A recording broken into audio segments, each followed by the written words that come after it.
नमस्कार। हम चर्चा कर रहे थे अधिकारों के ऊपर। इसी जो पहले वाली कक्षा हुई थी उसमें हमने अंत में जो चर्चा की थी वो अधिकारों के विभिन्न सिद्धांत थे, उनकी चर्चा हमने आरंभ कर दी थी। और अधिकारों के ऐसे सिद्धांत के तहत हमने दो अधिकारों की चर्चा पूर्ण कर ली थी। एक थे प्राकृतिक अधिकार और दूसरे थे विधिक अधिकार। प्राकृतिक अधिकार सिद्धांत और विधिक अधिकार सिद्धांत, थ्योरी ऑफ नेचुरल राइट्स और थ्योरी ऑफ लीगल राइट्स, ये हम चर्चा कर चुके थे। इस पूरी चर्चा में जो सबसे महत्वपूर्ण बिंदु थे वो थे प्राकृतिक अधिकारों की आलोचना। और उनके प्राकृतिक अधिकारों के जो आलोचक हैं वो हमने मूलतः देखा कि वो उपयोगितावादियों में बेंथम है, वो उसका मुख्य आलोचक है। रूढ़िवादियों में एडमंड बर्क उनका आलोचक है। और आदर्शवादियों में ग्रीन भी क्या करता है, इनकी आलोचना करता है। ये हमने आलोचनाएं की थी। बेंथम की आलोचनाएं बहुत ज्यादा पूछी जाती है क्योंकि एज ए थिंकर भी है ना, ये मुद्दा उठता है। तो हर एक दूसरे पेपर में बेंथम के द्वारा जो शब्द लिखे गए, अराजकतापूर्ण भ्रम है, बैसाखियों के ऊपर टिकी हुई बकवास है, ये नॉनसेंस बकवास है, ऐसे ही शब्दावली पूछ ली जाती है।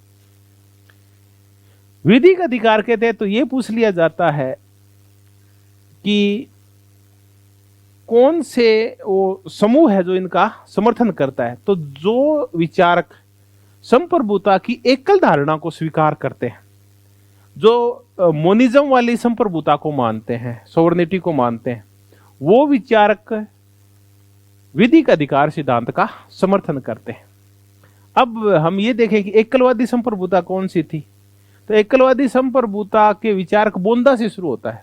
बोंदा कहते हैं कि सारी की सारी संप्रभुता राज्य के पास है, यानी राजनीतिक इकाई के पास सारी संप्रभुता पाई जाती है। क्योंकि धीरे धीरे संप्रभुता पोप से लेकर और किसको स्थानांतरित कर दी गई, आदि संप्रभुता जो पोप के पास थी वो राजा को स्थानांतरित कर दी गई। धीरे धीरे सामंत भी कमजोर हुए तो राजा निरंकुश होता गया और पहले से ज्यादा और ज्यादा संप्रभु होता गया। लेवियाथन देखिए कितना ज्यादा निरंकुश संप्रभु तैयार हो गया था। बाद में जब फर्स्ट वर्ल्ड वॉर हुआ तो फर्स्ट वर्ल्ड वॉर इसी संप्रभुता की वजह से हुआ था, क्योंकि राजा ना निरंकुश हो गया था, राजा पे किसी का कोई अंकुश नहीं था। हालांकि कुछ देशों में लोकतंत्र आ गया था, लेकिन जिन देशों ने युद्ध की शुरुआत की वहां लोकतंत्र नहीं था। हालांकि ब्रिटेन फ्रांस बाद में कूदे वहां तो था, लेकिन उससे पहले ऑस्ट्रिया हंगरी वगैरह में दिक्कत चल रही थी, पर जर्मनी में दिक्कत चल रही थी। तो इन लोगों ने, सर्बिया में दिक्कत चल रही थी, इन लोगों ने जो युद्ध की शुरुआत की थी वो सारे राजतंत्र थे। और राजतंत्र में क्या होता है कि राजा अपनी इच्छा पूर्ति के लिए, अपने अहम पूर्ति के लिए युद्ध शुरू कर देते हैं। आमतौर पे जो लोकतांत्रिक राज्य होते हैं ना वो युद्ध नहीं करते, क्योंकि युद्ध राजा चाहता है, जनता नहीं चाहती। तो इस निरंकुशता का परिणाम ना फर्स्ट वर्ल्ड वॉर निकला था। ये निरंकुश संप्रभुता, जिसको हम कौन सी संप्रभुता बोलते हैं, एकल संप्रभुता। जब संप्रभुता एक जगह इकट्ठी हो जाती है ना तो हमें पता है कि ताकत बहुत ज्यादा बढ़ जाती है राज्य की। तब है ना युद्ध के परिणाम निकले उसका, और जब लोग मरे ना तब एकल संप्रभुता और निरंकुश संप्रभुता का विरोध हुआ और फिर संप्रभुता आई, उसको हम बहुलवादी संप्रभुता कहते हैं। फिर यह कहा गया कि संप्रभुता सिर्फ राजनीतिक इकाई के पास ही नहीं है, बल्कि जो बाद में धार्मिक इकाइयां हैं, हमारी शैक्षणिक इकाइयां हैं, हमारी पारिवारिक इकाइयां हैं, उनके पास भी संप्रभुता होती है। ऐसे करके संप्रभुता का बहुलवादी सिद्धांत आया था। तो संप्रभुता का एकलवादी सिद्धांत आया तब यह कहा गया कि सारे कानून कौन बनाता है, राज्य बनाता है। तो अधिकार भी कौन देगा, राज्य देगा। और वो कैसे देगा, कानून बनाकर देगा। तो एकलवादी संप्रभुता के जो विचारक थे, जिनके हम बोंदा के बाद हम कहते हैं कि होब्स आया, होब्स के बाद बेंथम आया, और बेंथम का शिष्य है जॉन ऑस्टिन आया। उसने फिर संप्रभुता को, एकलवादी संप्रभुता को चरम पे पहुंचा दिया। अब हम आज चर्चा करेंगे अधिकारों का रूढ़िवादी सिद्धांत, इसकी चर्चा करते हैं।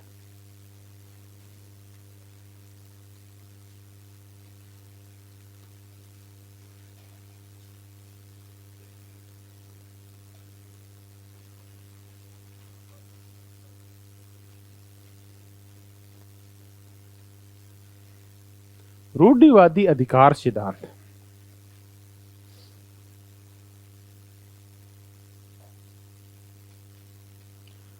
रूढ़िवादी अधिकार सिद्धांत का जो प्रणेता है वो है Edmund Burke. Edward Burke UK का था, वहां हाउस ऑफ कॉमन्स का सदस्य रह चुका है। और रूढ़िवाद की पहचान ही किससे होती है? एडवर्ड बर्क से होती है। बहुत अच्छा वक्ता भी था ये। एडवर्ड बर्क कहता है कि अधिकार कहां से पैदा होते हैं? रूढ़ियों से पैदा होते हैं। जब हमारी परंपराएं, हमारी रूढ़ियां, हमारे सामाजिक रीति रिवाज स्थायी हो जाते हैं तो वो अधिकार के रूप में बदल जाते हैं। तो अधिकार में बदलने के लिए हम ये कह सकते हैं कि इन रूढ़ियों को, परंपराओं को, रीति रिवाजों को किसकी मान्यता प्राप्त होती है? समाज की मान्यता प्राप्त होती है। राज्य की मान्यता को इनकी आवश्यकता नहीं होती। तो अधिकार न तो प्रकृति की देन है, अधिकार न ही राज्य की देन है, न तो ईश्वर ने दिए न राज्य ने दिए, बल्कि कुछ ऐसी परंपराएं और रूढ़ियां जो धीरे धीरे स्थिर हो गई, वो बाद में अधिकार बन गई। अपने देश में जब जागरूकता नहीं आई थी, जरूरी नहीं है कि अधिकार के लिए ना लिखित ही हो, वो उनकी रक्षा की व्यवस्था ही हो, ऐसा कुछ नहीं है। आज भी चर्चा कर लेते हैं अपने यहां। पुरुष प्रभुत्व समाज में, परिवार में जो निर्णय लेने का अधिकार है वो किसके पास है? आप बताओ। अपनी सोसाइटी के अंदर वो पुरुषों के पास। चलिए ऐसा चर्चा कर लेते हैं कि वो पुरुषों के पास है। तो इसके लिए कतई प्रकृति की मानने की आवश्यकता नहीं है, राज्य की मान्यता की आवश्यकता नहीं है। फिर भी ये अधिकार किसके पास है? पुरुषों के पास है। अब फिर चलते हैं। अपने परिवारों में यह कहा जाता है कि निर्णय लेने में परिपक्वता का बड़ा महत्व होता है। उम्र बढ़ने के साथ साथ हम मैच्योर होते जाते हैं तो हमारे निर्णय उतने ही अच्छे होते जाते हैं। तो इसका मतलब निर्णय लेगा तो वो व्यक्ति लेगा जिसकी उम्र क्या है? ज्यादा। तो हमारे यहाँ घरों में हमारे पिता या हमारे दादाजी गए तो वो निर्णय लेते हैं। तो दादाजी को निर्णय लेने का जो अधिकार है वो किसने दिया है? हमारी परंपराओं ने या रीति रिवाजों ने दिया है। तो इसके लिए कतई लिखित होने की, इनकी रक्षा करने की या ईश्वर प्रदत्त होने की या राज्य प्रदत्त होने की आवश्यकता नहीं है। ये परंपराएं और रूढ़ियां हैं, रीति रिवाज हैं, ये धीरे धीरे स्थायी होने लगते हैं, हमारे दिमाग में बैठ जाते हैं, तो ये अधिकार बन जाते हैं। तो हमने देखा हाँ ये है कि इसको पूरा समाज फिर मानने लगता है। अपने यहां इन लोगों की जो विशिष्ट गरिमा है, ये चाहे उम्र में छोटे हो चाहे बड़े हो, बाकी लोग इनके पैरों के हाथ लगाते हैं। तो इनकी जो गरिमा का अधिकार है अपने समाज में, मूलतः गांव में आज भी प्रचलित है। उसका मूल कारण क्या है? कि वो परंपरागत है। इनको अपने ऐतिहासिक इसलिए बोलते हैं कि इतिहास में धीरे धीरे परंपराएं क्या हो गई? स्थिर हो गई। और वो क्या बन गई? अधिकार बन गई। हम जैसे अभी सर ने कहा कि मोदी के खिलाफ ये तो गलत हो गया, जो भी कुछ हो गया। तो ऐसे है ना, हम जब राजा का विरोध कर देते थे तो राजा का विरोध है ना गलत माना जाता था, क्योंकि राजा धीरे धीरे हुआ क्या कि राजा की जो गरिमा थी वो ईश्वर के तुल्य कर दी गई और ये कहा गया कि इसको तो देवताओं ने पैदा किया है। जब ऐसा कर दिया गया ना तो हर एक व्यक्ति राजा के सम्मान में खड़ा हो जाता था, राजा के पैर जाके पैर छुआ करता था। तो राजा को जो सम्मान का अधिकार मिला था, ये न तो ईश्वर ने दिया था, न ही राज्य ने दिया था, न राजा ने कहा था भी मुझे सम्मान करना। धीरे धीरे हमारी जो परंपराएं थी ना राजा को सम्मान देने की, वो क्या हो गई थी? स्थायी हो गई थी। तो राजा का वो अधिकार बन गया था। तो ऐसे ही अपने समाज में ये जो उच्च जातियों के पास जो विशिष्ट गरिमा और सम्मान का जो अधिकार है, वो कैसा अधिकार है? रूढ़िवादी, यानी ऐतिहासिक अधिकार है। इतिहास में ये धीरे धीरे ऐतिहासिक परंपराएं, रूढ़ियां स्थिर हो जाती है, अधिकार बन जाती है। लेकिन इसकी हम बड़ी मजेदार आलोचना ये कर सकते हैं कि फिर ऐसी तो बहुत सारी कुरीतियां हैं जो धीरे धीरे क्या हो गई थी? स्थिर हो गई थी। तो क्या अपन उनको अधिकार मान लें क्या? ऐसी एक कुरीति थी जिसको अधिकार का रूप दे दिया गया, वो था सती होना। औरतें सती होती थी कि सती होना औरत का क्या है? अधिकार है। क्योंकि ये ना प्रथा कि पहली सती कौन हुई थी? सीता हुई थी। आपको पता हो तो है ना। तो सीता क्या हुई? जो फिर वो कहां समा गई थी? पृथ्वी में समा गई थी। तो पहली सती हम उसको मानते हैं। तो वहीं से कहा गया कि अब धीरे धीरे परंपराएं, सती होना स्त्री का क्या है? अधिकार है। तो फिर मालिक है, उनका अधिकार है कि वो दूसरों को दास बना सकते हैं। तो दास प्रथा भी धीरे धीरे क्या हो जाती है, परंपरा थी, धीरे धीरे क्या हो गई, स्थिर हो गई। तब अमेरिका में पूरा गृह युद्ध हुआ। अमेरिका के दक्षिण राज्य के लोग ये बोले 1860 के अंदर कि ये जो अश्वेत लोग हमारे दास है ना, इनके ऊपर हमारा अधिकार है। तो दास रखना हमारा क्या है, अधिकार है। क्योंकि धीरे धीरे उनके दिमाग में ये बैठ गया था, पिछले 200-300 साल से उनका शोषण करते करते इनके ऊपर हमारा स्वाभाविक अधिकार है। वो उनका शोषण करने का जो रिवाज था वो स्थायी अधिकार में परिवर्तित हो गया था। लेकिन क्या वो चले क्या? अच्छा, अब हरियाणा में ऑनर किलिंग होती है और जाटों में भी होती है, यादवों में भी होती है। ये क्या करते हैं, इनके जो लड़के लड़कियां अगर लव मैरिज कर लेते हैं तो मारते हैं उनको। ये तो ये कहते हैं कि हमारे समाज में नहीं, परंपरा है कि आप दूसरी जाति में शादी नहीं कर सकते आप, तो हम उनको मार देते हैं। आप ना लो प्रेम हुआ नहीं कर सकते तो हम उनको मार देते हैं। तो ये क्या है कि हम तो इतने सालों से मारते आ रहे हैं, तो ये मारने का उनका अधिकार है क्या? नहीं है। तो इन आधारों के ऊपर हम इनकी क्या कर सकते हैं, आलोचना। तो एडमंड बर्क ने कह जरूर दिया कि ये परंपराएं और रूढ़ियां रीतियां क्या हो जाती है, स्थायी हो जाती है, क्या बन जाती है, अधिकार। तो ऐसा कुछ नहीं, बहुत सारी गलत परंपराएं जो लंबे समय से चला आ रही है, क्या उनको अधिकार मान लें क्या? तो फिर एक पूरा विवाद खड़ा हो गया। एक तरफ एडमंड बर्क हो गया, उसके सामने थॉमस पेन हो गया और मैरी वुलो स्टोनोक्राफ्ट हो गई। मैरी वुलो स्टोनोक्राफ्ट ने जो अपनी पुस्तक लिखी है vindication of the rights of women, वो एडमंड बर्क की पुस्तक के खिलाफ लिखी है। और एडमंड बर्क की पुस्तक के खिलाफ ही लिखी थी एक विचार को और था, थॉमस पेन। ये था तो ब्रिटेन का, लेकिन रहता कहां था, अमेरिका के अंदर रहता था। तो उसने भी एडमंड बर्क की पुस्तक के खिलाफ लिखी थी। तो अगली हम जो चर्चा करने वाले हैं वो जो ये विवाद हुआ था, हम vindication of the rights of women वाली मैरी वुलो स्टोनोक्राफ्ट को एक बार हटा देते हैं। थॉमस पेन को, मैरी वुलो स्टोनोक्राफ्ट को और विलियम गॉडविन को, इनको है ना, ऐसे एक आधा इनके थिंकर और था, इनको चंडाल चौकड़ी बोला जाता था। और एडमंड बर्क इनको बहुत गालियां दिया करता था, क्योंकि ये इसकी हर बात का क्या किया करते थे, विरोध किया करते थे एडमंड बर्क की बात का। विलियम गॉडविन प्रबुद्ध अराजकतावादी, कि आप इतने प्रबुद्ध हो जाओ, आप इतने ज्ञानवान हो जाओ कि आप हर अच्छी बुरी चीज को समझने लग जाओगे, फिर राज्य की आवश्यकता नहीं होगी। हम अपराध तब करते हैं जब हम अच्छे और बुरे का भेद नहीं कर पाते। उसी की पत्नी थी मैरी वुलो स्टोनोक्राफ्ट, और उन्हीं के ग्रुप का एक व्यक्ति था थॉमस पेन, जो अमेरिका रहा करता था। उसने एक छोटी सी पुस्तक लिखी थी जिसने अमेरिका के स्वतंत्रता संग्राम को बहुत प्रेरित किया था, वो थी कॉमन सेंस। कॉमन सेंस कि आप अपने में इतना कॉमन सेंस तो होना चाहिए। उस कॉमन सेंस का पहला वाक्य ये हो सकता है, मैं तो बता रहा हूं, आखिरी मैंने पढ़ी नहीं है, कि प्रतिनिधित्व नहीं तो कर नहीं। छोटी सा बात है। हमारे अंदर कॉमन सेंस जो पैदा किया था गांधी ने पैदा किया था। गांधी कहता था कि भारतीयों में कॉमन सेंस नहीं है। 1 लाख अंग्रेज है, 33 करोड़ भारतीयों पे क्या करते हैं, राज करते हैं। तो गांधी ने कहा कि तुम सब थूकना शुरू करोगे ना, इतना बड़ा समुद्र बन जाएगा कि सारे अंग्रेज उसमें डूब जाओगे। तो कॉमन सेंस का तो यूज करो थोड़ा बहुत। तो ऐसे ही कॉमन सेंस की चर्चा कौन किया करता था, नागरिक अधिकारों को लेके थॉमस पेन किया करता था। तो एक तो वो पुस्तक है, उसकी छोटी सी पुस्तक थी कॉमन सेंस, और दूसरी इसकी बड़ी महत्वपूर्ण राइट्स ऑफ मैन।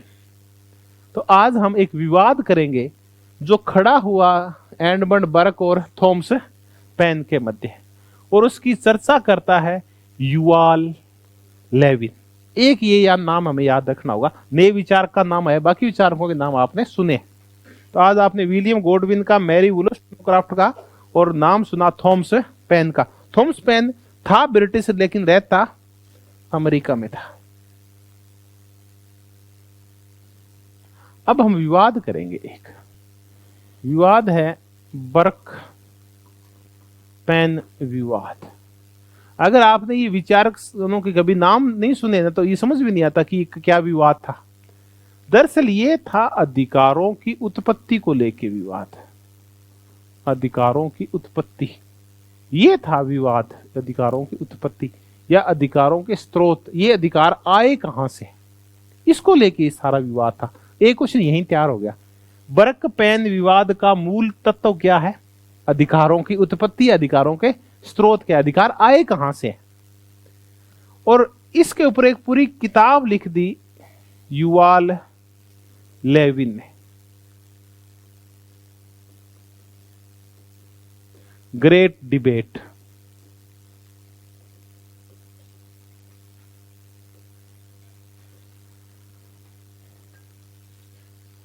अब इसकी चर्चा शुरू करते हैं कि अच्छी ग्रेट डिबेट थी क्या।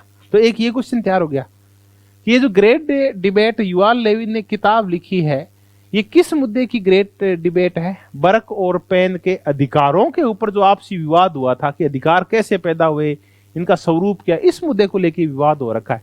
तो ग्रेट डिबेट में बर्क पेन के अधिकारों का विवाद है। एडमंड बर्क ने एक किताब लिखी 1790 में। उससे पहले एक बड़ी महत्वपूर्ण घटना घटी थी। 1789 में फ्रांस की क्रांति हुई थी।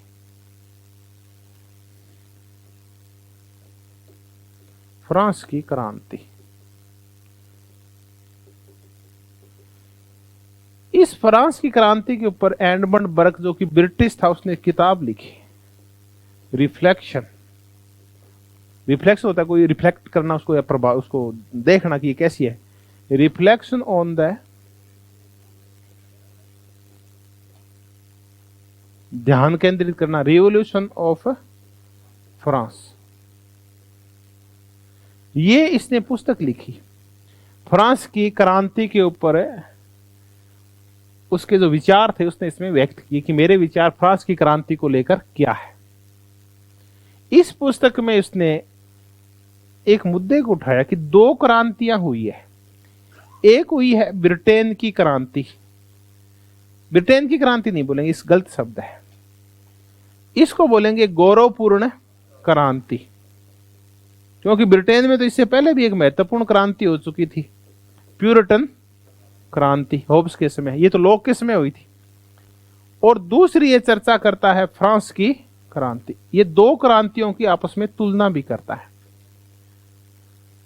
ये कहता है ये जो गौरवपूर्ण क्रांति हुई थी ना, ये क्रांति अच्छी थी, और जो फ्रांस की क्रांति थी वो क्रांति अच्छी नहीं है। ये बोला गौरवपूर्ण क्रांति में अच्छाई क्या थी? कि गौरवपूर्ण क्रांति में अच्छाई ये थी कि इसमें क्रांति भी हो गई, परिवर्तन भी हो गया, लेकिन रूढ़ियों को बचा के भी रखा गया। अब हम थोड़ी सी चर्चा करेंगे इस गौरवपूर्ण क्रांति में हुआ क्या था। गौरवपूर्ण क्रांति में राजा चला गया और उसकी जगह कौन सा आ गया? दूसरा राजा आ गया। तो क्या गौरवपूर्ण क्रांति से वहां की शासन व्यवस्था बदल गई क्या? नहीं बदली। 1688 में भी राजतंत्र था और क्रांति के बाद भी राजतंत्र था। बस ये था कि ससुर चला गया और उसकी जगह आके उसका दामाद बैठ गया। इतना सा परिवर्तन हुआ कि ससुर के पास शक्तियां ज्यादा थी और दामाद की शक्तियां कम हो गई। तो एक परंपरा बच गई जो आज तक कायम है। वो कौन सी परंपरा? राजतंत्र की परंपरा। आज भी ब्रिटेन में राजतंत्र है, महारानी एलिजाबेथ बैठी। एक रूढ़ी बच गई ना। मुद्दा यह है कि एडमंड बर्क है क्या? रूढ़िवादी है। रूढ़िवादी व्यक्ति वो होते हैं जो परंपराओं को पसंद करते हैं, रूढ़ियों को पसंद करते हैं और रेडिकल चेंज है, आमूल परिवर्तन नहीं चाहते। ही देखो, परिवर्तन हुआ भी है और परिवर्तन नहीं भी हुआ। हुआ तो ये कि राजा की जगह राजा बैठा रहा। परिवर्तन ये हुआ कि राजा के अधिकार कम कर दिए गए। हुआ ये कि संप्रभुता बनी रही राजा के पास, लेकिन उसकी संप्रभुता को क्या कर दिया गया? सीमित कर दिया गया। तो राजतंत्र बना रहा।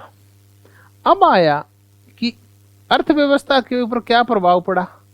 तो अर्थव्यवस्था पे कोई ज्यादा प्रभाव नहीं पड़ा। सामंत बने रहे, लेकिन इनके सामने सामने थोड़े से शक्तिशाली कौन हो गए? पूंजीपति हो गए शक्तिशाली। सामंत भी बने रहे और पूंजीपति शक्तिशाली हो गए। सामंतों को मारा नहीं गया, उनसे संपत्ति छीनी, सारे सामंत जिंदा रहे। धर्म के मामले में क्या हुआ? कुछ नहीं हुआ। धर्म का मामला ज्यों का त्यों बना रहा। आपको धर्म मानना है तो मानो, लेकिन राज्य धर्म के मामले में क्या होगा? धर्म निरपेक्ष हो गया। यह नहीं है कि चर्च की जमीन छीन ली गई, चर्च की शक्तियां छीन ली गई, पादरियों को हटा दिया गया, मार दिया गया, ऐसा कुछ भी नहीं हुआ। तो धर्म भी बना रहा। बस ये है कि राज्य ये बोला कि मैं अब धर्म वर्म के ज्यादा चक्कर में नहीं पड़ूंगा, तुम जाओ उसकी उस धर्म को मानो। धर्म है तो सही, पर छूट इतनी दी गई है कि आप चाहो उस धर्म को मानो। धर्म अब भी बना हुआ है, तो कोई ज्यादा परिवर्तन नहीं हुआ। राजतंत्र भी बना हुआ है, बदलते रूप में सामंतवाद भी बना हुआ है, और क्या बना हुआ है? धर्म। ये भी समाप्त नहीं हो तो बदला क्या? हाँ, ये है कि आप धर्म की बजाय अब धर्म की स्वतंत्रता आ गई, कोई भी धर्म मानने के लिए आप बाध्य नहीं है। पहले थोड़ी बाध्यता थी, अब धर्म मानो। सामंतवाद भी है, लेकिन थोड़े शक्तिशाली कौन हो गए? पूंजीपति। इनसे भी जमीन छीनी नहीं गई है और राजतंत्र भी बना हुआ है। तो ये कहता है कि क्रांति भी हो गई और रूढ़ियां भी सुरक्षित रह गई, परंपराएं भी सुरक्षित रह गई। राजतंत्रात्मक परंपरा आज भी बनी हुई है। दूसरा है कौन सी क्रांति? फ्रांस की क्रांति। ये कहता फ्रांस की क्रांति के साथ दिक्कत थी कि ये रेडिकल हो गई, और रेडिकल होकर इसने नारा दिया कि स्वतंत्रता, समानता और बंधुत्व जैसे अधिकार हैं, ये राज्य की देन है नहीं है, ये राजा की देन नहीं है, बल्कि ये तो प्रकृति ने हमें दी है। क्योंकि फ्रांस की क्रांति के मूल में रूसो बैठा था, और रूसो बहुत सारे अधिकारों को क्या मानता था? प्राकृतिक मानता था। तो ये स्वतंत्रता, समानता जैसे अधिकारों पे आधारित थी। यानी इनके जो थे, ये क्रांति रेडिकल थी। रेडिकल थी तो इसने अधिकारों को स्वरूप कौन सा दे दिया? प्राकृतिक दे दिया, कि अधिकार प्राकृतिक होते हैं, ये राज्य की देन है नहीं है, ये तो ईश्वर की देन है, प्रकृति की देन है। तो इन्होंने प्राकृतिक, क्योंकि अधिकार प्राकृतिक होते हैं, इसलिए राजा इनको छीन नहीं सकता। हो क्या रहा था कि लुई 16वां इन अधिकारों को छीन रहा था।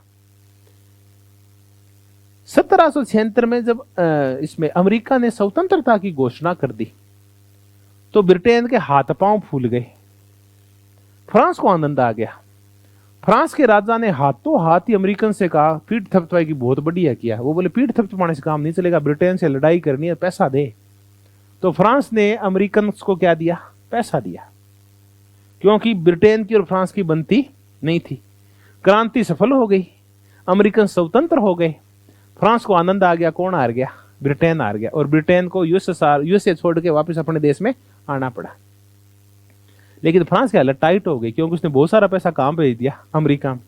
तब लुई 16वें ने अपनी जनता पे क्या लगा दिया? टैक्स लगा दिया, खजाना भरने के लिए। जब टैक्स लगाया ना, तो जनता पे पहले ही बहुत सारे टैक्स लगे हुए थे, जनता परेशान हो गई ऐसे टैक्स से। तब उसने कहा कि राजा है वो हमारे, जहां तक कि जीने के अधिकार तक, क्योंकि हमारे पास भोजन तक नहीं है, तो जीने का अधिकार है वो भी किसके पास है? लुई 16वें के पास है। तो ऐसे थोड़ी चलेगा।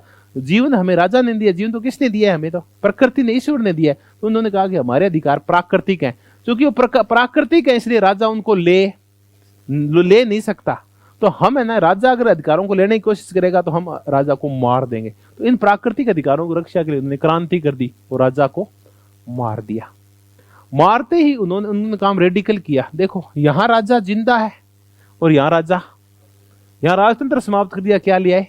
गणतंत्र लिया है।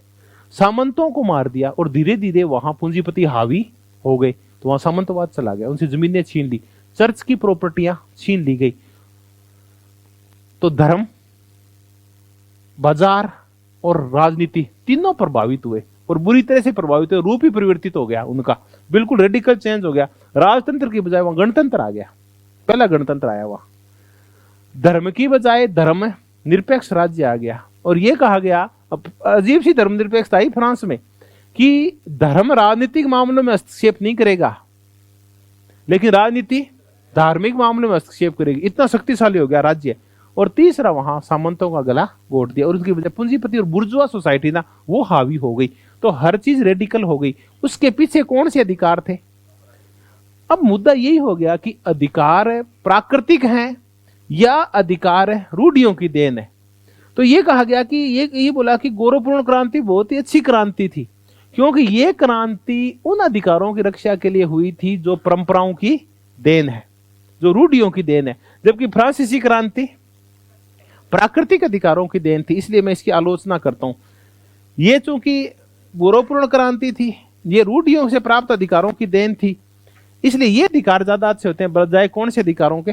प्राकृतिक अधिकारों के। फिर उसने कहा कि प्राकृतिक अधिकारों के साथ बड़ी दिक्कत रहती है, क्योंकि इनकी गिनती नहीं होती, क्योंकि प्रकृति प्रदत्त होते हैं, इसलिए उनको प्रतिबंध भी नहीं लगाए जा सकते। तो ये फिर क्या पैदा करते हैं समाज में? ये तो निरंकुश, अराजकता पैदा करते हैं। क्योंकि अगर अधिकारों पे अंकुश नहीं होगा तो अधिकार इतने ज्यादा हो जाएंगे कि एक व्यक्ति दूसरे व्यक्ति को अधिकारों में भी क्या करने लगेगा? हस्तक्षेप। तो अधिकारों पे प्रतिबंध नहीं होने का तात्पर्य समाज में क्या फैलती है? अराजकता। क्योंकि अधिकार ईश्वर की देन है, राज्य की देन ही नहीं है, इसलिए राज्य उसमें हस्तक्षेप है, कर ही नहीं सकता। तो ये तो अधिकारों की निर्बाध और निरंकुशता वाली भाव हो गए, ये अधिकारों पे कोई प्रतिबंध नहीं होगा। तो ये कहता है प्राकृतिक अधिकार है ना, अगर हम इस अधिकारों को प्राकृतिक मान लेंगे तो समाज में क्या फैलेगी, अराजकता फैलेगी, क्योंकि अधिकार फिर निर्बाध और अबाध हो जाएंगे, और अगर अधिकारों को बांधा नहीं गया ना तो हालत खस्ता हो जाएगी। आज ये अपन चर्चा करें, जैसे अभी ये बहस अपनी शुरू हुई है सारी, कि प्रत्येक व्यक्ति को विरोध करने का अधिकार है। चलो आज तो इतना ही हुआ है कि मामला रुक गया, कि ट्राली अड़ाई गई है, कल को ये कहते हैं हमें ट्रैक्टर चला के ऊपर चढ़ाने का भी अधिकार है। ऐसे थोड़ी होता है। इसका मतलब फिर राज्य तो प्रतिबंध लगा ही नहीं सकता ना इसके ऊपर, हमें तो ट्रैक्टर चलाने का अधिकार, तो वो तो कहते हैं हम इस कार के ऊपर से ट्रैक्टर निकालेंगे, ये तो नहीं हो सकता। तो अधिकारों पर प्रतिबंध क्या होते हैं, जरूरी होते हैं। इसीलिए हमारे मूल अधिकारों के साथ साथ काय की व्यवस्था की गई है, मूल अधिकारों के ऊपर युक्त युक्त प्रतिबंधों की व्यवस्था की गई है, जबकि प्राकृतिक अधिकार सिद्धांत इस बात को नहीं मानता। तो ऐसा कह के और प्राकृतिक अधिकारों की आलोचना की किसने, एडमंड बर्क ने। तो एडमंड बर्क के साथ संकट क्या था, हम ये देखते हैं। एडमंड बर्क अधिकारों की उत्पत्ति कैसे मानता है, रूढ़ियों से मानता है। नंबर एक, ये किस व्यवस्था का समर्थक है, राजतंत्रात्मक व्यवस्था का। ये समर्थक है यथा स्थिति का, स्थिति में परिवर्तन नहीं होना चाहिए, हो भी तो धीमे हो, रेडिकल है नहीं हो, छोटे मोटे कर लो आप, यथास्थिति का समर्थक है ये। और ये समाज में क्या चाहता है, श्रेणीबद्धता चाहता है, हायरार्की चाहता है, कुछ बड़े लोग और कुछ छोटे निम्न।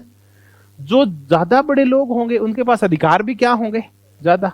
तो ऐसे कोई दिक्कत नहीं है कि किसी के पास कम हो, किसी के पास ज्यादा अधिकार हो। एडमंड बर्क बोलता है कि स्वाभाविक है, शेर के पास ज्यादा अधिकार होंगे और उसके लोमड़ी के पास और कम होंगे, और खरगोश के पास है और कम होंगे, बकरी के पास और ही कम अधिकार होंगे, क्योंकि तो प्रकृति ये तो ऊपर से है ना, ऐसा कुछ नहीं है। तो समाज में क्या होने चाहिए, श्रेणीबद्धता होनी चाहिए। तो अधिकारों में जो डिफरेंस पाया जाता है ना, ये मान्य है, ये होना चाहिए।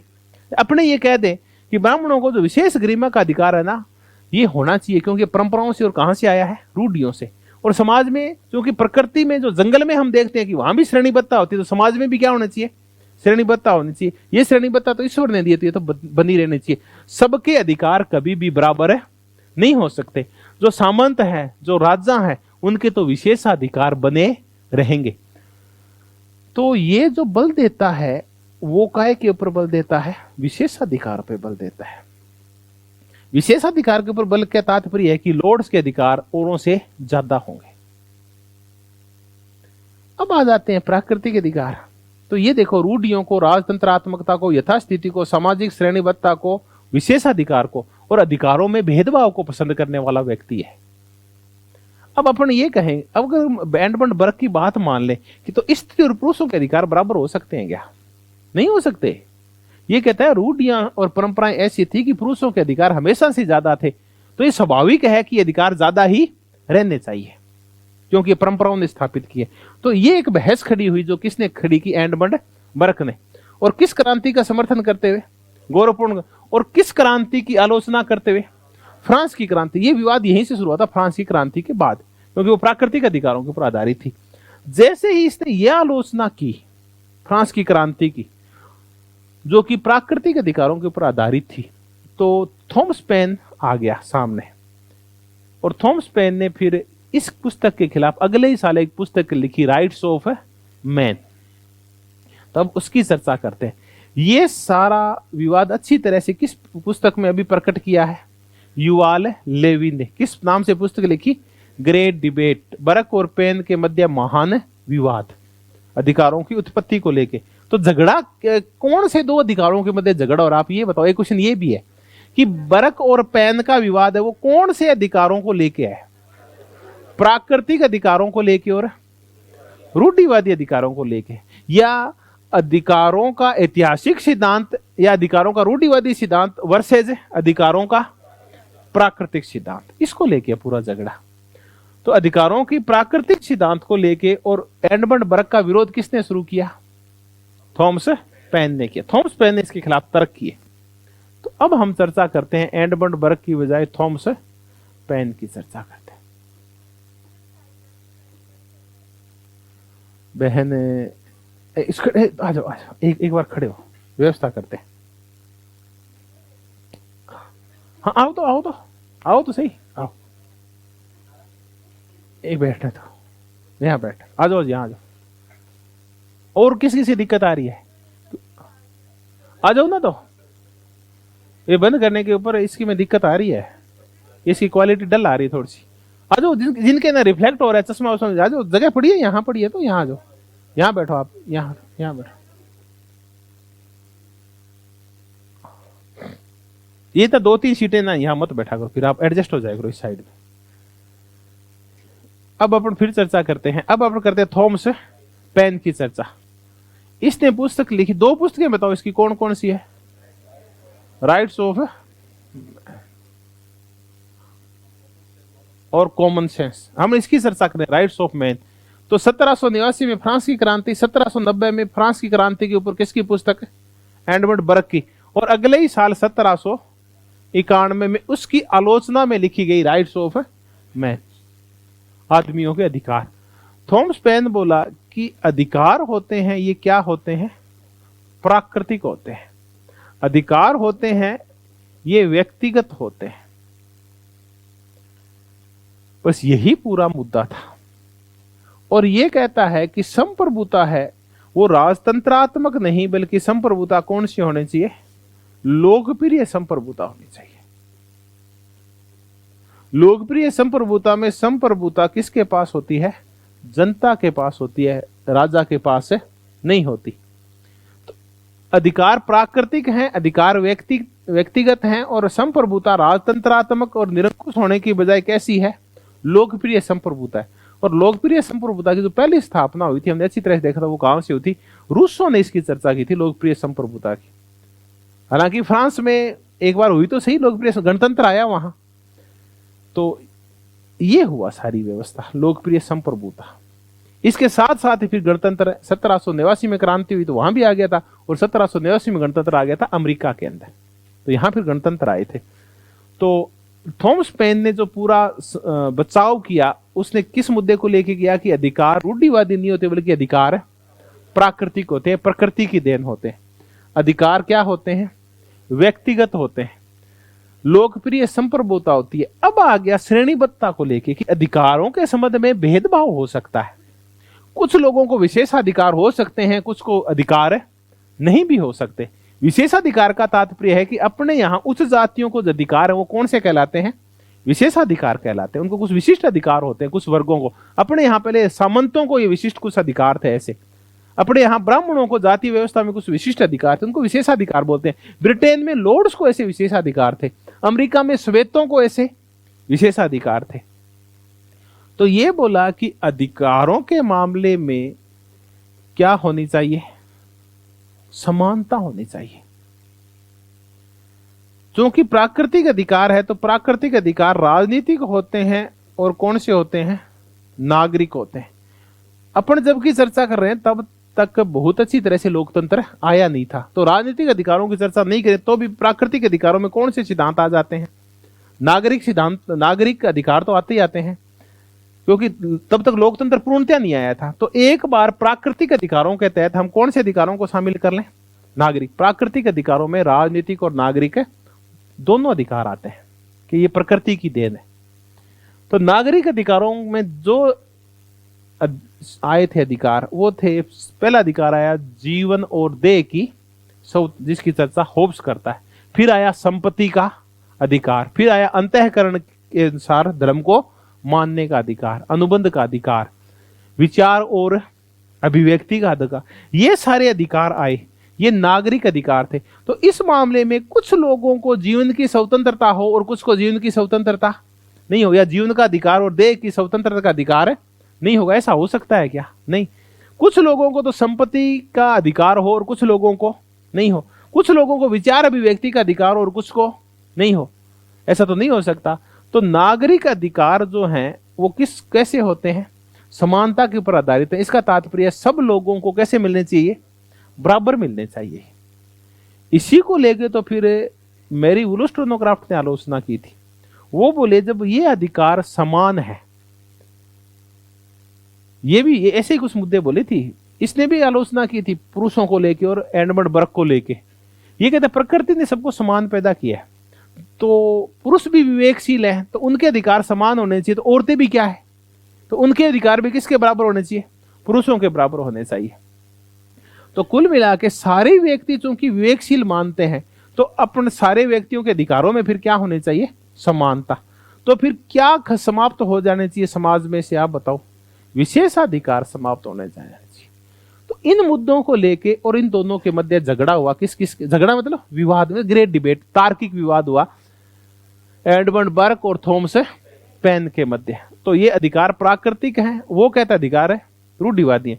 ये कहता है अधिकार व्यक्तिगत है, वो बोला अधिकार ऐसे नहीं है, अधिकार सामाजिक होते हैं, ज्यादा रूढ़िगत और समूह के अधिकार ज्यादा होते हैं। ये कहते हैं कि, वो कहता है कि संप्रभुता राजतंत्रात्मक होती है, ये कहता है संप्रभुता लोकप्रिय।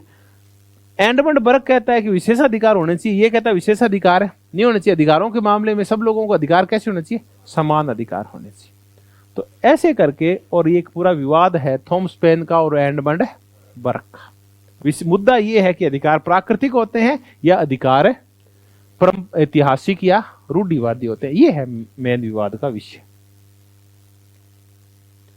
अब ये हमने अधिकारों का एक और सिद्धांत किया, अधिकारों का ऐतिहासिक या रूढ़िवादी सिद्धांत एडमंड बर्क, और फिर हमने किया बर्क और पेन का आपसी विवाद।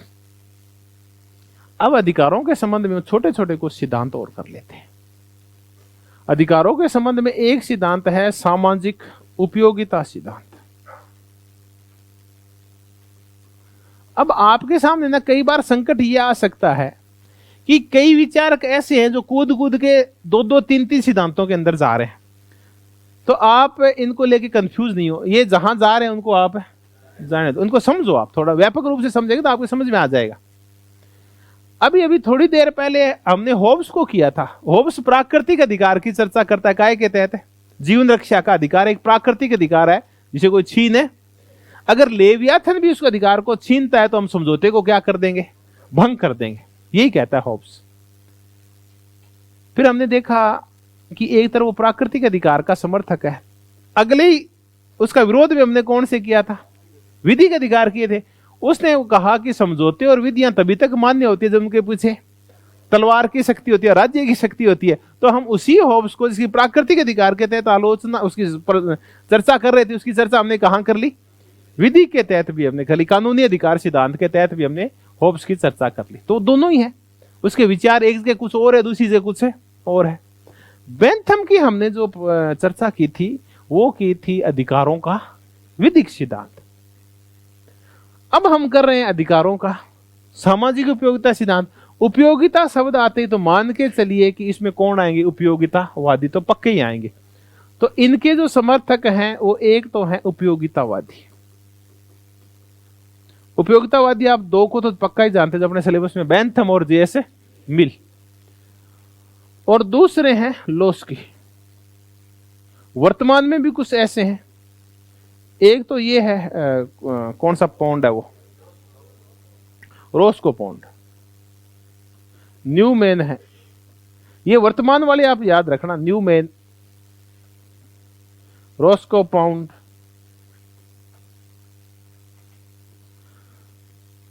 उपयोगितावादी दो ही है, बेंथम और मिल। बाकी है अपन इनकी दो की चर्चा करें, राजनीति में तो मुख्यतः यही पढ़ते हैं, बाकी ह्यूम को इनको तो अपन पढ़ते ही नहीं है।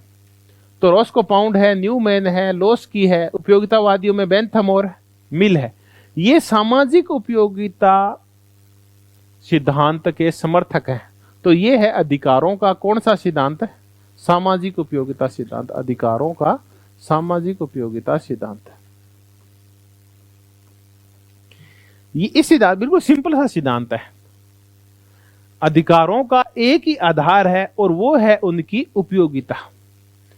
कोई अधिकार अगर समाज के लिए उपयोगी है तो वो मान्य है, अगर समाज में उपयोगी नहीं है तो वो मान्य नहीं है। ये है उपयोगिता। उपयोगी नहीं है तो फिर हमने देखा कि फिर अधिकारों का क्या होता है, विरोध होता है। सरकारों को अधिकार वापस भी लेने पड़ते हैं, कानून वापस भी लेने पड़ते हैं, कई बार ये भी हो जाता है। अभी अभी मैं परसों तरसों पढ़ रहा था, कौन से देश में महिलाओं को जो विशिष्ट अधिकार है उनके खिलाफ पुरुषों ने विद्रोह करना शुरू कर दिया है। सामाजिक उपयोगिता, कई कह रहे मैं भी देश ही जाऊंगा। एक बार रुको यार, पेपर दे लो। सामाजिक उपयोगिता सिद्धांत, अधिकारों के लिए क्या जरूरी है? सामाजिक उपयोगिता जरूरी है। अब आपको अधिकार चेक करने, कौन से अधिकार हैं वो मान्य हैं और कौन से अधिकार मान्य नहीं है, और आपके सामने कौन है, कैसे चेक करोगे? अधिकतम व्यक्तियों का अधिकतम सुख, वो अधिकार जो अधिकतम व्यक्तियों के अधिकतम सुख की कसौटी पे खरे उतरते हैं वो तो सही है, बाकी अधिकार क्या है? सही नहीं है। अब आप कहेंगे बेथ में गड़बड़ क्यों कर रहा है? एक तरफ विधि का है, दूसरी तरफ वो सामाजिक उपयोगिता है। तो ये कहता है कि जो अधिकार अधिकतम व्यक्तियों का अधिकतम सुख के ऊपर आधारित है, राज्य उन कानूनों को बनाएगा। तो राज्य बनाएगा तो वो कहां चला गया? विधिक में, क्योंकि समाज के लिए उपयोगी है तो कौन से में आ गया? उपयोगितावादी में। लोस्की बड़ी अच्छी बात कहता है, किसी भी राज्य की पहचान उन अधिकारों से होती है जो अपने नागरिकों को प्रदान करता है। आपको देखो, छोटी सी बात है ये, लेकिन बात बड़ी गंभीर है कि किसी भी राज्य की पहचान है वो अपने नागरिकों को दिए गए कैसे होती है? अधिकारों से होती है। हमारा राज्य कैसा है हमें दूर जाने की आवश्यकता नहीं है। हम एक छोटी सी संविधान की प्रस्तावना पढ़ते हैं और उसमें हमें स्वतंत्रता, समानता, न्याय और बंधुता, अब हमें पता चल गया कि हमारा राज्य कैसा है, फट से पता चल जाता है। तो किसी भी राज्य की पहचान उन अधिकारों से होती है जो अपने नागरिकों को प्रदान करता है। आप उत्तरी कोरिया को फट से पहचान लेंगे, चीन और भारत में फट से अंतर कर देंगे, आप अफगानिस्तान और भारत में अंतर 1 मिनट में कर देंगे, आप अमेरिका और भारत में भी अंतर कर देंगे, आप ईरान में और ब्रिटेन में अंतर कर देंगे। आप 1 मिनट लगाएंगे कि आप सबसे पहले ध्यान में आती क्या है बताओ? जब भी किसी भी देश, 2 देशों की नजर जाती है ना राजनीतिक रूप से, तो क्या लगता है अपने को? वहां धर्म नहीं लगता, नहीं, अपन धर्म नहीं लगता। ये नहीं लगता कि अमेरिका एक ईसाई सा देश है और ईरान एक है मुस्लिम सा देश, ये नजर नहीं आता। सबसे पहले लगता है अमेरिका के लोग सुखी हैं, वहां ना बहुत सारे अधिकार है लोगों के पास, ईरान में वैसे अधिकार है, अधिकारों पर नजर जाती है सबसे पहले। तो ऐसा ही कौन कह रहा है? लोस्की कह रहा है। तो ये था अधिकारों का सामाजिक उपयोगिता सिद्धांत। और देखते हैं अधिकारों के कौन से सिद्धांत हैं। अपन करते हैं अधिकारों का स्वेच्छा तंत्रवादी सिद्धांत है। स्वेच्छा तंत्रवादी सिद्धांत, और अपन एक ही व्यक्ति की चर्चा कर लेते हैं, किसकी? नोजिक की। आप चाहो तो जरूरी नहीं नोजिक का ही दिया हुआ है, बस थोड़ी समझ विकसित करनी है कि अधिकारों का, चूंकि स्वेच्छा तंत्रवादी सिद्धांत होगा तो किस किस का दिया होगा? मूरे रोथबार्ड का, हेयक का, नोजिक का, फ्रीडमैन का, बर्लिन का, सबका होगा ये। लेकिन अपन किसकी चर्चा कर रहे हैं? रॉबर्ट नोजिक की। रॉबर्ट नोजिक कहता है कि अधिकारों में जो सबसे पवित्र अधिकार है वो काय का अधिकार है? संपत्ति का अधिकार। तो नोजिक के मामले में ये बहुत ही महत्वपूर्ण प्रश्न उठता है कि संपत्ति का अधिकार सबसे प्राकृत वो पवित्र अधिकार है। फिर ये कहता है कि हमें एक प्राकृतिक अधिकार है, प्राकृतिक अधिकार, और वो प्राकृतिक अधिकार है आत्म स्वामित्व का अधिकार। ये शब्दावली ना, ये ध्यान रखना, आत्म स्वामित्व की शब्दावली बहुत ही बार पूछते हैं। आत्म स्वामित्व, आत्म स्वामित्व का तात्पर्य है कि जो हमने किया है अपने व्यक्तित्व के, अपनी योग्यता के अकॉर्डिंग, अपनी आत्मा के अकॉर्डिंग, वो किसका है? उस पे किसका स्वामित्व है? हमारा स्वामित्व है।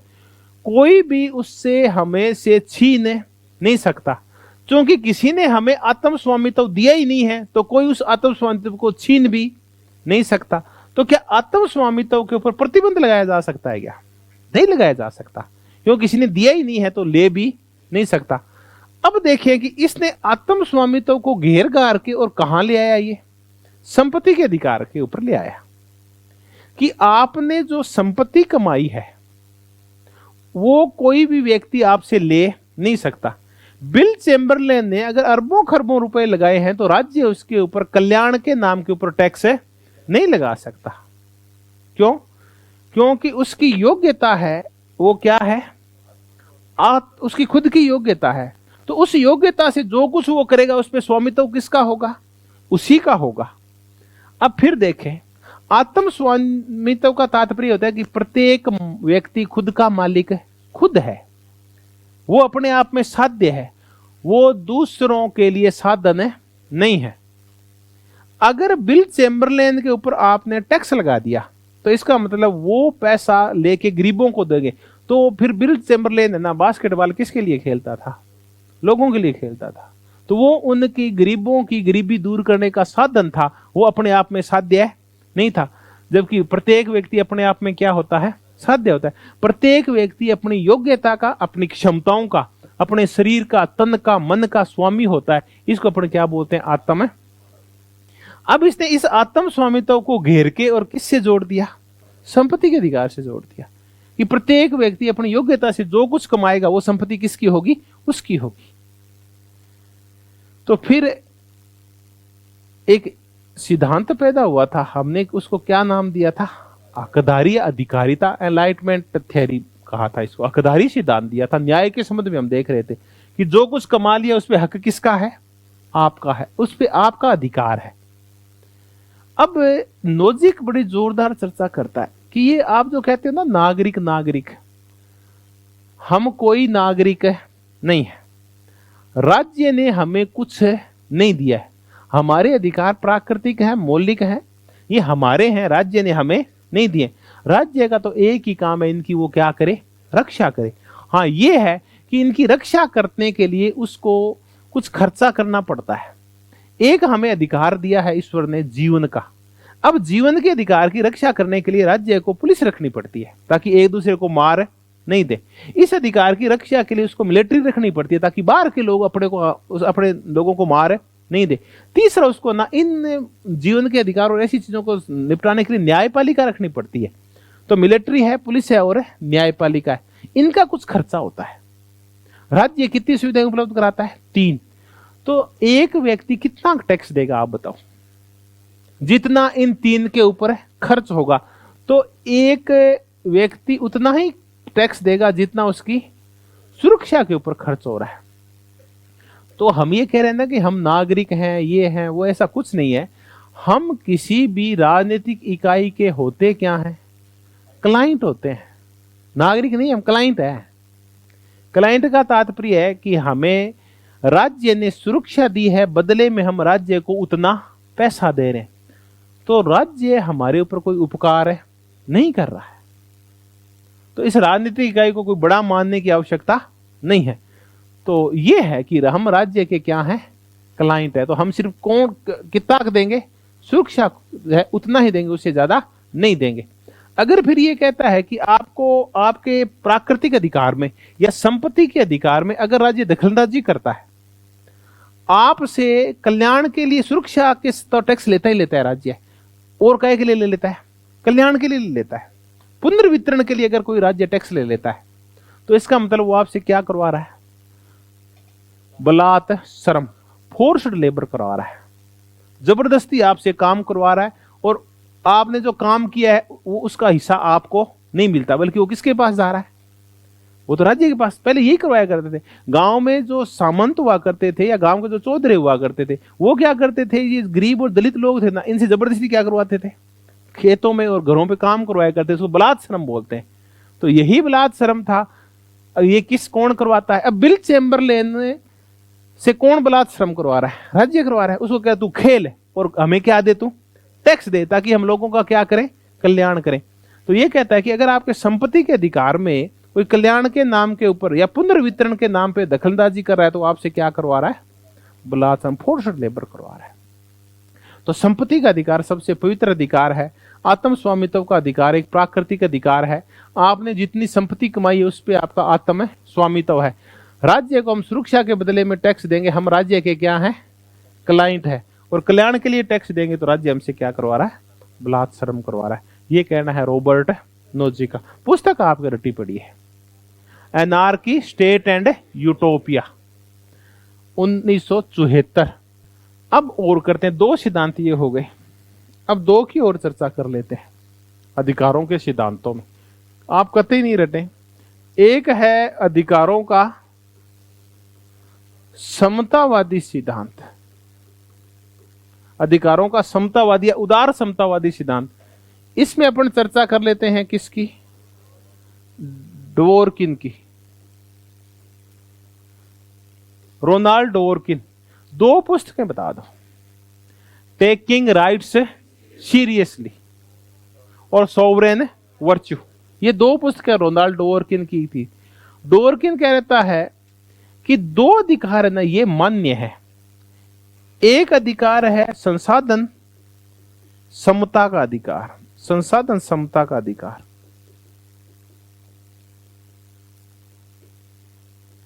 और दूसरा है गरिमा का अधिकार।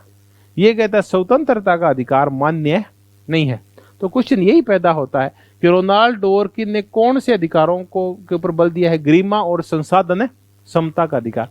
तो ज्यादातर क्वेश्चन ये पूछते हैं कि संसाधन समतावादी कौन है, रोनाल्ड डवोरकिन है। ये बहुत ही मिलान करना आता है इसके साथ, रोनाल्ड डवोरकिन के साथ संसाधन समतावाद, कि आरंभिक स्थिति में सभी लोगों को समान संसाधन दिए जाएंगे।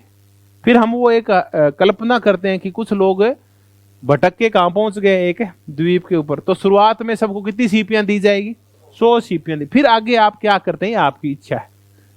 ये कहता है व्यक्तिगत अधिकार होते हैं, जो व्यक्ति के अधिकार जो होते हैं वो क्या होते हैं, इक्का होते हैं। इक्का कभी फैल नहीं होता। वैसे अधिकार हैं वही मुख्य होते हैं। अगर जब तक आपके अधिकार हैं आप फैल नहीं होंगे, आपका आत्मविकास होता रहेगा। अधिकार ले लिए तो इसका मतलब आपके पास इक्का नहीं है, इसके मतलब अब आपको कोई दूसरा पत्ता है वो आपको मार सकता है। इक्के अगर है तो कोई आपको मार नहीं सकता। आपने जब भी ये ताश खेली होगी तो आपको इक्के दुक्के का पता होगा ना। समतावादी सिद्धांत। अब करते हैं कौन सा, समुदायवादी सिद्धांत। समुदायवादी सिद्धांत अधिकारों का किसका है, किसी का कर लो, जितने भी समुदायवादी है ना, कोई एक का थोड़ी है, सबने अलग अलग प्रकार से चर्चा की है। अपन तो बार बार किसके ऊपर बल दे रहे हैं, माइकल वाल्जर पुस्तक याद है, स्पिरिट ऑफ जस्टिस। यह कहता है कि न्याय का और अधिकारों का कोई एक सार्वभौमिक सिद्धांत नहीं हो सकता, सार्वभौमिक सिद्धांत नहीं हो सकता। तो आप स्वतंत्रता, समानता, ऐसे अधिकारों को नागरिक राजनीतिक गिना नहीं सकते। अधिकारों के क्या होते हैं, बहुत सारे सिद्धांत होते हैं, कोई एक सिद्धांत निश्चित नहीं है। पहला तो ये बोलता है कोई सार्वभौमिक, कोई यूनिवर्सल थ्योरी नहीं होती सिद्धांतों की, कि ये समाज से ही पैदा हुए हैं, ये राज्य नहीं पैदा किए हैं, ये ईश्वर नहीं पैदा किए हैं, ऐसा कोई सिद्धांत नहीं होता। फिर ये कहता है कि अधिकार व्यक्ति के नहीं होते, बल्कि अधिकार किसके होते हैं, पूरे समुदाय के होते हैं। तो ये समुदाय के अधिकारों के ऊपर बल देते हैं, वो कौन होते हैं, समुदायवादी। ऐसी हमने चर्चा की थी जब बहुसंस्कृतिवादियों में हमने चर्चा की थी भिखु पारिक। अब चर्चा तो ना इसकी भी बड़ी जोरदार है विल किमलिका की, पर ना बहुसंस्कृतिवाद अपने डीप में नहीं है, सीधा टॉपिक नहीं है।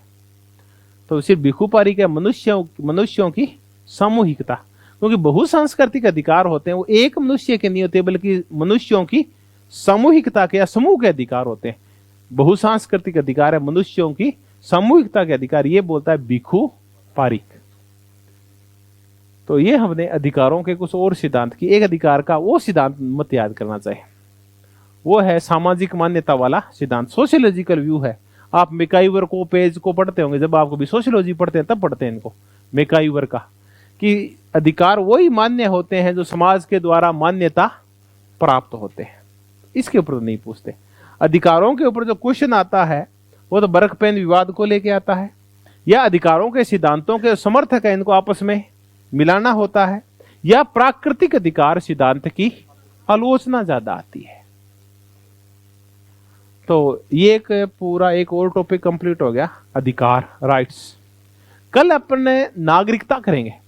नागरिकता करेंगे तो ये अधिकार है ना, ये अगर समझ में आए हुए हैं तो सब कुछ समझ में आ जाए। तो धन्यवाद, बहुत बहुत धन्यवाद।